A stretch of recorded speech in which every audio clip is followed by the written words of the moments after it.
அதாவது எந்த அளவுக்கு அவர் உறுதியா இருந்தாரு அப்படின்றதுக்கு ஒரு ஒரு உதாரணத்தை மட்டும் நான் சொல்லணும் அப்படின்னு ஆசைப்படுறேங்க. ஒரு வருஷத்துக்கு முன்னாடி 6 மாசம், ஒரு வருஷமே கூட இருக்கலாம். பல லட்சங்களில் விலை பேசப்பட்டார் ஐயா ஏகலைவன். ஒரு குறிப்பிட்ட ஒரு விஷயத்துல. ரொம்ப டீட்டெயிலா நான் அதுக்குள்ள போக விரும்பல. ஆனாலுமே கூட இதுக்கு என் மனசாட்சி இடம் கொடுக்கல.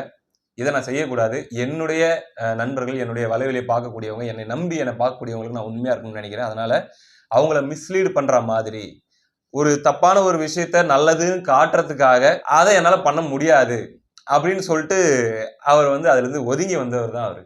லட்சங்கள்ல வந்த ஆஃபரை வந்து வேணான்னு சொல்லிட்டு வந்தவர் தான் ஐயா ஏகலைவன் அவர்கள்.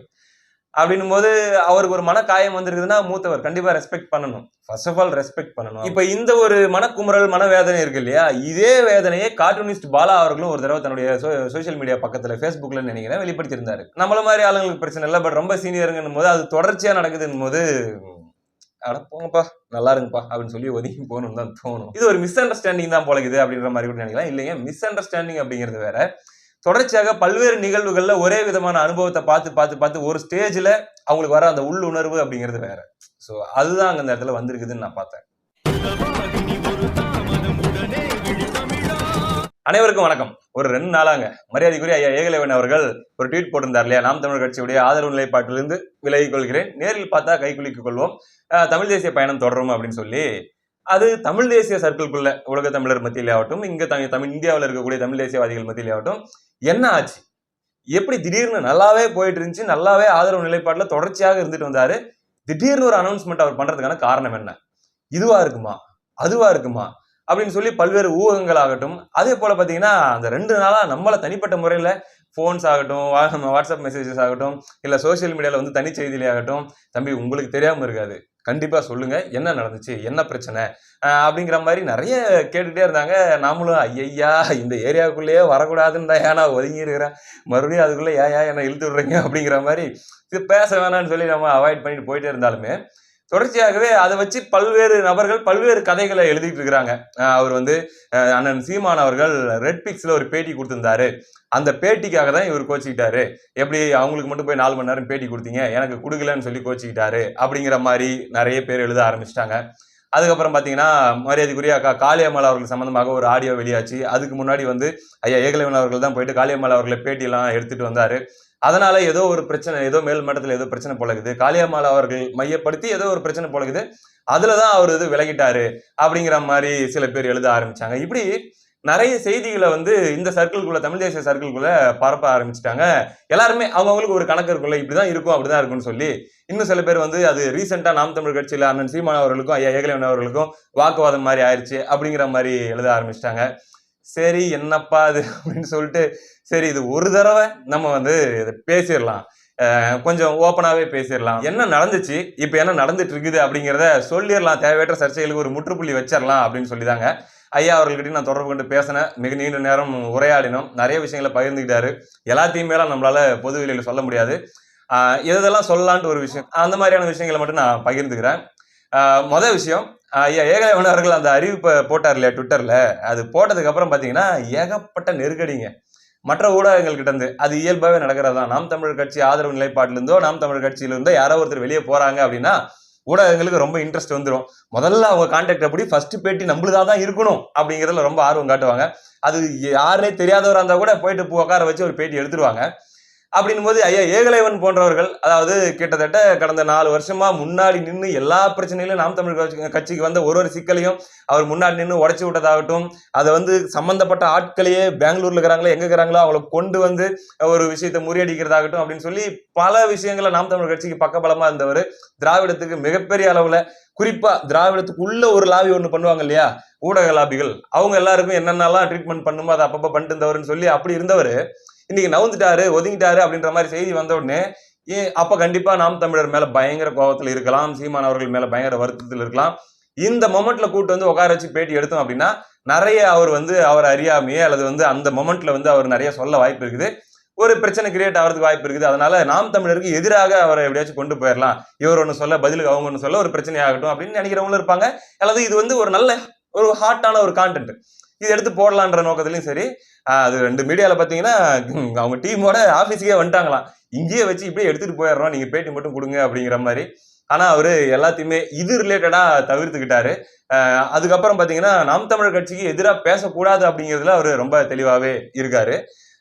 நாம் தமிழருக்கு ஆதரவா கூட இப்ப சமீபத்தில் அதுக்கப்புறம் ஒரு பேட்டி கூட வெளியே வந்திருக்கு ஐயா ஏகலைவன் அவர்களுடைய பேட்டி. அதாவது ஏதோ ஒரு கேள்வி கேட்கும்போது சப்போர்ட்டா தான் அவர் வாய்ஸ் அவுட் பண்ணியிருந்தாரு. இப்படியாக போயிட்டு இருக்குது. இப்ப அவருடைய கரண்ட் மைண்ட் செட் என்ன அப்படின்னா, இதுக்கு முன்னாடி சேர்ந்து வேலை செஞ்சோம், ஒன்னா நம்ம வேலை அப்படின்ற அளவுக்கு சேர்ந்து செஞ்சோம். இப்போ அது வேண்டாம், நம்ம ஒரு தேர்ட் பர்சனா இருந்துகிட்டு நம்ம வந்து ஒரு தேர்ட் பர்சன் பாயிண்ட் ஆஃப் வியூல இருந்து ஒரு தமிழ் தேசியவாதி பாயிண்ட் ஆஃப் வியூல இருந்து நல்லது கெட்டதுன்றதை பேசிட்டு நம்ம போயிருவோம் அப்படிங்கிற லெவல்ல. அதே சமயத்தில் நாம் தமிழருக்கு எதிராக பேசுறதுங்கிறதுக்குள்ள போகாம அப்படி போயிடலாம் அப்படின்றது. ஏன்னா அவருக்கு லட்சக்கணக்கான உறவுகள் நாம் தமிழர் கட்சி நேசிக்கிறவங்களும் இருப்பாங்க, ஏகலைவன் ஐயாவை நேசிக்கிறவங்களும் இருப்பாங்க. அப்ப அவங்கள காயப்படுத்துறதுன்னு ஒண்ணு இருக்கு, அவர் நினைக்க மாட்டாரு. அதே போல இந்த கட்சி அவர் எங்க இருந்தாலும் நேசிக்க தான் போறாரு. அப்ப அந்த கட்சி நல்லா வரணும்னு தான் நினைப்பாரு. ஸோ நெகட்டிவா அவரு பேச போறது இல்லை. சரி, ரைட்டு, இது நமக்கு கிளியரா தெரியுது. கண்டிப்பா நான் உறுதியா நம்புறேன். இன்னும் சில பேர் இப்படிலாம் கூட எழுதிட்டு இருந்தாங்க, அவர் வெற்றிக்குமரன் அவங்களுடைய அணியோட அவர் வந்து தொடர்புல இருக்காரு, அதனால வந்து அவங்களுக்கு ஆதரவா அல்லது விஜய் அவர்களுக்கு ஆதரவா அப்படின்ட்டு. அப்படியும் நான் கேள்விப்பட்ட வரைக்கும் அப்படிலாம் எதுவும் இல்லைங்க. அப்படி இருக்கக்கூடிய சூழல்ல ஆக்சுவலி என்ன நடந்துச்சு, என்னதான் நடந்துச்சு அப்படிங்கிறத அவர்கிட்ட பேசும்போது, அவர் ஷேர் பண்ணும்போது, சரி சொல்லக்கூடிய விஷயங்களை சொல்லலாம் அப்படிங்கிறது எனக்கே தோணுச்சு. அவரும் பரவாயில்ல தம்பி சொல்றதா சொல்லுங்க அப்படின்னாரு. என்னன்னா இது ஒரு நாள் எடுத்த முடிவு இல்லைங்க. ஏதோ ஒரு மொமெண்ட்டுக்காக, ஒரு இன்சிடென்ட்டுக்காக, அதனால எனக்கு கோவம் வந்துருச்சு, வாக்குவாதம் வந்துருச்சு, வெளியே போறேன் அப்படின்னு எடுத்த முடிவு இல்லை. இது வந்து அவருக்கு ஒரு 3-4 மாசங்களாவே, இன்னும் சொல்லப்போனா இன்னும் நீண்ட காலமாவே அவருடைய மனசுக்குள்ள ஒரு வருத்தம் அப்படிங்கிறதும், ஒரு ஒரு ஏதோ ஒரு மன நெருடல் அப்படிங்கிறதும் இருந்துகிட்டே தான் இருக்குது. இதுக்கு காரணம் அண்ணன் சீமானா அப்படின்னா இல்லைங்க. அண்ணன் சீமானா அவருக்கும் ஐயா ஏகலைவன் அவர்களுக்கும் தனிப்பட்ட முறையில பாத்தீங்கன்னா அந்த பெரிய மரியாதைங்கிறது அப்படியே தான் இருந்துகிட்டு இருக்குது. ஐயா அப்படிங்கிறது அந்த மரியாதை என்னைக்குமே அவரும் மாற மாட்டாரு. நல்லாதான் இருந்துச்சு. அப்போ எங்கதான் பிரச்சனை அப்படின்னு பாத்தீங்கன்னா, அண்ணன் சீமான் அவர்கள் இல்ல, அண்ணன் சீமான் அவர்களை சுற்றி இருக்கக்கூடிய சிலர், ஐயா இவங்க 2 பேருக்குள்ள அதுவும் பிரச்சனை கிடையாது.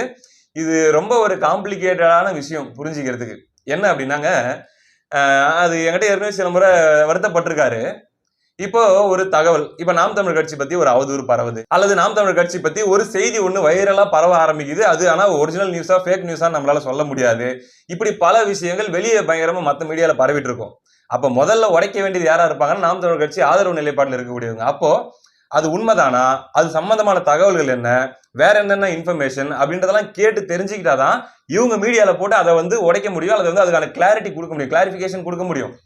இப்ப அந்த தகவலுக்காக தொடர்பு கொள்ளணும்னு சொல்லி முயற்சி பண்ணாங்க அப்படின்னா, இப்ப செய்தி தொடர்பாளர்னு ஒருத்தங்க கட்சியில இருப்பாங்க இல்லையா, அவங்கள தொடர்பு கொள்ளணும்னு முயற்சி பண்ணா ரெஸ்பான்ஸ் பெருசா இருக்காது. ஒரு 4 டைம் கால் பண்ணாலும் அட்டன் பண்ண மாட்டாங்க. அது ஒரு தடவை அப்படின்னா ஆக்சிடென்டலா அப்படின்ற மாதிரி நம்ம எடுத்துக்கலாம். ஆனா இது ரிப்பீட்டடா நடக்க ஆரம்பிக்குது. ஒரு ஸ்டேஜ்ல வந்து என்னன்னா, இவர் நல்லாவே பார்த்துட்டாரு, இவர் ஒரு 4 தடவை கால் பண்றாரு, அட்டன் பண்ணல. ஆனா அங்கே இவங்க எல்லாமே மீடியால இருக்கக்கூடிய ஆட்கள் தானே. அப்ப இவருடைய நண்பர் யாரோ ஒருத்தர் வேற ஒரு மீடியா, தமிழ் தேசியத்துக்கு சம்பந்தம் இல்லாத மீடியான்னு வச்சுக்கோங்களேன், அங்க அந்த நம்பர்ல இருந்து கால் பண்றாங்க, உடனே அட்டன் பண்ணி சொல்லுங்க சொல்லுங்க தலைவா அப்படின்ற மாதிரி பேசுறாங்க. இப்ப இந்த மாதிரியான நிகழ்வுகளை அவர் ஒரு 4-5 தடவை பார்த்துட்டாரு. அப்போ ஏன் நம்மளை இக்னோர் பண்றாங்க, நம்ம கூப்பிடும் போது ஏன் அந்த ரெஸ்பான்ஸ் பண்ணணும், உடனடியாக அந்த தகவலை வந்து கடத்தணும் அப்படிங்கிற எண்ணம் ஏன் வரமாட்டேங்குது. அப்போ ஒரு 4 தடவை எதிர்த்து பேசி 4 தடவை நம்மளை வந்து நெகட்டிவான நியூஸ் போட்டு ஒரு 2 தடவை ஆதரவா பேசுற மீடியா, பொது ஊடகம்ன்ற பேர்ல செயல்படுற மீடியாவுக்கு அவ்வளவு ஒரு மரியாதை கொடுக்குறாங்க, அவங்களுக்கு அவ்வளவு ஒரு இம்பார்ட்டன்ஸ் கொடுக்குறாங்க, இம்மிடியேட்டா ரெஸ்பாண்ட் பண்றாங்க. ஆனா அவங்களுக்காக முன்னாடி நின்று எல்லாத்தையுமே வாங்கிக்கிட்டு ஏகப்பட்ட ஏச்சுகளையும் பேச்சுகளையும் வாங்கிக்கிட்டு பேசிட்டு இருக்கிறோம். ஆனா நம்ம ஏதாச்சும் ஒண்ணு தொடர்பு கொண்டா ஏன் நம்மள ஒரு மாதிரி ட்ரீட் பண்றாங்க, அல்லது வந்து பெருசா ரெஸ்பாண்ட் பண்றதை ஏன் தவிர்க்கிறாங்க அப்படிங்கிற மாதிரியான மன வருத்தம் அவருக்கு பல செய்திகள்ல பல சூழல்கள்ல எழுந்துகிட்டே இருந்திருக்குதுங்க. இந்த பேட்டி தான் காரணமா அப்படின்ற மாதிரி நீங்க நிறைய பேர் வந்து எழுதிட்டு இருந்தீங்க இல்லையா, ரெட்பிக்ஸ் பேட்டி தான் காரணமாட்டு. அதெல்லாம் ஒண்ணும் இல்லைங்க. இந்த பேட்டிங்கிறது ஒரு தடவை நடக்கிற விஷயம் இல்ல, பல தடவை. கடைசி ஒரு 2 வருஷத்துல பாத்தீங்கன்னா எத்தனையோ தடவை பேட்டி நடக்கிறதா இருந்துச்சு. ராவணால அண்ணன் சீமான் அவர்களுடைய பேட்டி அது தள்ளி தள்ளி போயிருந்திருக்குது. அண்ணன் சீமான் அவர்களை பொறுத்த வரைக்கும் என்னன்னா, அவரே கூப்பிட்டு கேட்பாரு, ஐயா எடுத்துடலாமா, இந்த வாரம் எடுத்துடலாமா, நம்ம பண்ணிடலாம் அப்படின்ற மாதிரி. அவருக்கு ஒரு வேலை கிடையாதுங்க, அவருக்கு பல விஷயங்கள் பல இது இருக்கும். அப்போ அவர் என்ன பண்ணிடுவாருன்னா, ஒருத்தர் சொல்லி இவர்கிட்ட நீங்க பேசிருங்க, செய்தி தொடர்பாளர் அவர்கிட்ட நீங்க சொல்லி அதை பிக்ஸ் பண்ணிருங்க அப்படிங்கிற மாதிரி அவர் சொல்லிட்டு போயிடுவாரு. பிரச்சனையே என்னன்னா அந்த 2வது மட்டும் தான். இப்ப நேரடியா வந்து அவர் வந்து நல்லா பேசுறாரு, ஆனா கூட இருக்கிறவங்க வந்து பாத்தீங்கன்னா ஒரு மாதிரி, ஐயா பாத்துக்கலாம் ஐயா, சொல்றேங்க அப்படிங்க வேண்டியது, வெயிட் பண்ண வைக்க வேண்டியது, மறுபடியும் அப்படியே கண்டுக்காம விட்டுற வேண்டியது. இது வந்து ஒரு ஒரு 10 தடவை நடக்குதுன்னா என்ன ஆகும்? ஏன்னா நம்மள கிண்டல் பண்றாங்களா அல்லது நம்மள கலாய்க்கிறாங்களான்ற மாதிரி ஒரு ஒரு எண்ணம் தோணும் இல்லையா? என்ன அப்படின்னா அதுக்கு ஒரு காரணமும் இருக்குது. அவர் அவ்வாறு டிஸ்ரெஸ்பெக்ட் பண்ணப்பட்டதாக உணர்ந்ததுக்கு அந்த நபர்கள் அவரை அப்படி ட்ரீட் பண்ணதாக அவர் உணர்ந்ததுக்கு ஒரு காரணம் இருக்குது. அதை நம்ம வெளியே சொல்ல முடியாது. வேற ஒரு விஷயம்னு வச்சுக்கோங்களேன், அந்த விஷயத்துல அவர் ஒரு செய்ய மறுத்துட்டாரு. அது நல்லது இல்லை அப்படின்னு செய்ய மறுத்துட்டாரு. அதுல சில பேருக்கு அவர் மேல ஒரு காண்டு இருக்குது. இப்ப இவங்க கிட்ட தான் இவர் டீல் பண்ணிட்டு இருக்க வேண்டிய சூழல்ல இருக்குது. அண்ணன் சீமான் அவர்கள் அவங்களதான் காமிச்சிடுறாரு, அவங்க கிட்ட பேசுங்கன்ட்டு. அவங்க அவரை அப்படி ட்ரீட் பண்றாங்க. அப்படின்னும் போது இவருக்கு ஒரு ஸ்டேஜுக்கு மேல பாத்தீங்கன்னா வலிஞ்சு வலிஞ்சு போய் நாம தான் பண்ணிட்டு இருக்கிறோமோ, வலிஞ்சு வலிஞ்சு போய் நம்ம தான் வந்து தூக்கி என்ன சொல்றது நிக்கணும் அப்படின்னு போயிட்டு இருக்கிறோமோ, இந்த வெளியே இருந்து நம்மளை பத்தி விமர்சன பேட்டிகளையும் எடுத்து போட்டு அதே சமயத்துல எப்பயாச்சும் நம்ம பேட்டியும் எடுத்து போடுறவங்க அல்லது நமக்கு ஆதரவா பேசுற மாதிரி ஏதாச்சும் டைம்ல பேசுறவங்களுக்கு அப்படி அவங்க வந்து தாங்குன்னு தாங்குறாங்க. அவங்கள அப்படி வந்து அவங்களதான் மீடியா அப்படிங்கிற மாதிரி அவங்க வந்து பாக்குறாங்க. ஆனா நம்மை போன்ற வாலண்டியரா போய் செய்யக்கூடியவங்களை எப்பயுமே ஒரு மாதிரி ஒரு ஒரு சைக்காலஜி இருக்கு. அதை நானும் பார்த்திருக்கேன்னு வைங்களேன், அதை நானும் ஃபீல் பண்ணியிருக்கேன். அதாவது முழுக்க நாம் தமிழர் ஆதரவு, எப்பயுமே நாம் தமிழர் சம்பந்தமான பதிவுகள் பாசிட்டிவா அல்லது வந்து நாம் தமிழருக்கு எதிராக வர அவதூறுகளுக்கு எதிரான பதிலடி அப்படிங்கிற மாதிரி அதுல மட்டுமே பேசக்கூடிய ஊடகங்களை பார்க்கின்ற பார்வை அப்படிங்கறத நானே ஃபீல் பண்ணியிருக்கேன். இது அண்ணன் சீமான் அவர்களுக்கு தெரியுமா தெரியாதுன்னு கூட தெரியல. நான் அவர்கிட்ட 2 தடவை அதை கன்வே பண்ணியிருக்கேன். அவர் என்ன சொல்வாருன்னா, டேய் நான் சொன்னேனா, அண்ணன் சொன்னனா, அவங்களெல்லாம் நீ கண்டுக்காத, நான் உன்னை எதனா சொன்னா நீ பாரு அப்படின்னு அவர் சொல்லிடுவாரு. ஆனா இந்த உளவியல் தாக்குதல் அப்படின்றது தொடர்ந்துட்டே தான் இருக்கும். இப்போ என்னன்னா ஃபுல்லா நாம் தமிழர் அப்படின்னு தூக்கி பிடிச்சி பேசுற ஊடகங்களை அந்த ஒரு சில பொறுப்பாளர்கள் என்ன மாதிரி பாக்குறாங்க அப்படின்னா, நம்மளை பத்தி அண்ணனை பத்தி நாம் தமிழரை பத்தி பேசி வியூஸ் வருது, அவங்களுக்கு காசு வருது, அதாவது அவங்களுடைய தேவைக்காக அவங்களுடைய நலனுக்காக நம்மளை பத்தி பேசிட்டு இருக்கிறாங்க. நம்ம தான் அவங்களுக்கு யூஸ் ஆகிறோமே தவிர அவங்க ஒன்றும் நம்மளுக்கு யூஸ் ஆகல அப்படிங்கிற மாதிரியான ஒரு சைக்காலஜி அண்ணனுக்கு சுத்தமா அது கிடையாது. அண்ணன் சீமான் அவர்களுக்கு அவர் சொல்லுவாரு, டே ஆமாடா எங்க அண்ணனை பத்தி பேசி எனக்கு காசு வருதுன்னா வந்துட்டு போதுறா என்னடா இப்ப அப்படின்னு சொல்றா தம்பி அப்படின்னு அவர் சொல்லுவாரு. ஆனா இந்த உளவியல் தாக்குதல்ன்றது தொடர்ந்துகிட்டே இருக்கும். நான்லாம் எவ்வளவு பார்த்திருப்பேன் அப்படின்றது கணக்கே இல்லைங்க. ஒரு ஸ்டேஜ்ல அது ஒரு மாதிரி ட்ரிகர் ஆகும். என்னையா நினைச்சிட்டு இருக்கிறாங்க இவங்க அப்படிங்கிற மாதிரி. அப்ப என்னன்னா இப்ப ஒரு கேள்வி வரும்ல, ஒரு அடிப்படையில எல்லாருமே யோசிச்சு பார்க்க வேண்டியது, நாம் தமிழரை ஆதரிச்சு நாம் தமிழரை தூக்கி பிடிச்சி பேசினா சுயலாபத்தும் வரும் காசு வரும் அப்படின்றதுக்காக தான் பண்றாங்கன்னு சொல்லி இப்படி முழு மூச்சா வாலண்டியரா வரவங்களை பாக்குறாங்க ட்ரீட் பண்றாங்க அப்படின்னா யோசிச்சு பாருங்க. நாம் தமிழரை ஆதரவா பேசுறதை விட நாம் தமிழரை எதிர்த்து அண்ணன் சீமான் அவர்களை எதிர்த்து கேலி கிண்டல் செஞ்சு ட்ரோல் பண்ணி அவரை வந்து ஒரு பெரிய கெட்டவர் போல மோசமானவர் போல பேசிக்கிட்டே இருக்கிற ஊடகங்களுக்கு யூடியூப் வருமானம் மட்டும் இல்லைங்க, யூடியூப் வருமானத்துல வர மாதிரி ஒரு 4 மடங்கு வருமானம், அது போக சட்ட பாதுகாப்பு, ஒரு பவர் பாலிடிக்ஸ், ஒரு பவர் லாபின்னு எல்லாமே கிடைக்குது. அப்ப ஏன் வந்து ஆதரிச்சுதான் பேசணுன்ற நிலைப்பாடை எடுக்கணும்? உண்மையிலேயே மனசுக்குள்ள அந்த ஆதரவு இருக்கும்போது அந்த நேசம், இந்த கட்சி நம்ம நல்லா வரணும்பா, நம்ம வேண்டப்பட்டவங்க எல்லாம் இருக்கிறாங்க, நமக்கு துணையா தான் நிக்கணும்னு சொல்லி தானே அதிகாரத்தையும் பகைச்சிக்கிட்டு நிக்கிறாங்க ஊடகங்கள், முழுக்க ஆதரவு நிக்கிற ஊடகங்கள். ஆனா அவங்கள ஏதோ ஒரு மட்டமான பார்வையில பாக்குறதும், பொதுவான ஊடகங்கள்ன்ற பேர்ல லாபி பண்ற ஊடகங்களை ஏதோ ரொம்ப உயர்ந்த பார்வையில பாக்குறது ரொம்பவே காயப்படுத்துங்க. ஐயா ஏகலைவன் போன்ற மூத்தவர்கள் எத்தனை ஆண்டு காலமா இந்த துறையில் இருக்கிறாங்க. அவருடைய பேட்ச்மேட்ஸ் எல்லாம் இப்ப வந்து அவங்க என்னென்ன பாலிடிக்ஸ் பண்ணிட்டுக்கிறாங்க, அவரை பொழைக்க தெரியாதுன்னு சொல்லி எல்லாரும் கிண்டல் பண்ணுகிறாங்க. அவ்வளவும் அவர் தாங்கிக்கிட்டு இருந்தாலும் அவர் நிக்கிறாரு அப்படின்னும் போது அவருக்கு இந்த மாதிரியான ஒரு இந்த ரெஸ்பான்ஸ் ரெஸ்பெக்ட் இதுதான் பிரச்சனையை தவிர பேட்டி கொடுக்கல, பேட்டி வந்து எனக்கு வந்து அவங்களுக்கு கொடுத்துட்டாங்க அப்படிங்கிற மாதிரியான ஒரு சைல்டிஷான ரீசன் கிடையாது. அப்படி போறதா இருந்தா அவரு இது ஒரு வருஷத்துக்கு முன்னாடியே போயிருக்கணும். ஏன்னா இந்த மாதிரி நிகழ்வுகள் பல நிகழ்வுகள் பேட்டி சம்பந்தமாலாம் நடந்திருக்குது, தள்ளி போயிருக்குது, கேன்சல் ஆயிருக்குது.